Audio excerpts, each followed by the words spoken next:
नमस्कार मंडळी, नवरात्राचे उपवास चालू आहे आणि उपवासासाठी काही ना काही तर बनवायलाच हवं. तर आज आपण साबुदाण्याचा एक पराठा बनवणार आहोत की जो दिवसभर अगदी मऊसूत राहतो. याच्यासाठी 1 कप साबुदाणा आपण भाजून घेतलेला आहे, त्याची पावडर करून घेतलेली आहे.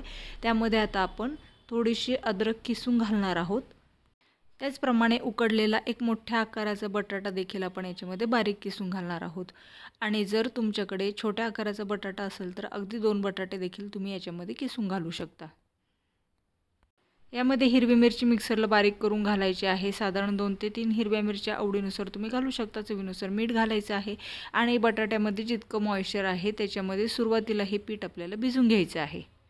थोडासा अंदाज आल्यानंतर थोडं करून आपल्याला याच्यामध्ये पाणी घालायचं आहे. पाणी घातल्यामुळे आपला हा पराठा दीर्घकाळापर्यंत मऊ राहण्यासाठी मदत होते. पीठ मळताना आपल्याला थोडंसं मऊच मळायचं आहे, कारण याच्यामुळे काय होतं, जर आपण खूप कोरडं असं पीठ जर मळलं तर आपला पराठा जो आहे तो नंतर असा वातड पडतो. तर ते होऊ नये म्हणून आपल्याला थोडंसं पाणी घालून अंदाज घेत आपल्याला हा पिठाचा गोळा मळायचा आहे.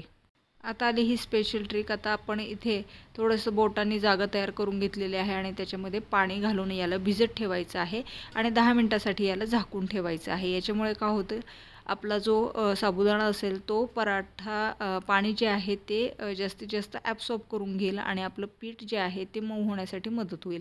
म्हणजे अगदी बराच वेळ आपण पीठ ज्यावेळी ठेवू तर त्यावेळीसुद्धा आपला हा पराठा संध्याकाळपर्यंत, सकाळी तुम्ही लाटला तर संध्याकाळपर्यंत हा मऊ राहणार आहे. आणि पुन्हा एकदा आपण पीठ मळून घ्यायचं आहे.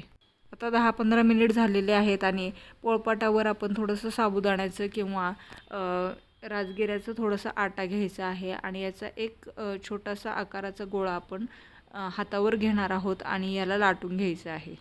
लाटण्याच्या साहाय्याने आपण जर हे पीठ व्यवस्थित तुमचं भिजलेलं असेल तर अजिबात हे जास्त काही चिरत फाटत नाही. थोडंसं प्रेस करावं लागतं. अगदीच चपातीच्या पिठासारखं हे चिकट नसणार आहे, पण त्यातल्या त्यात आपला हा पराठा चांगला होण्यासाठी मदत होईल आणि पोटभरीसुद्धा आपल्याला हा नाश्ता जो आहे तो होईल किंवा फराळाचं जे आहे ते तयार होईल.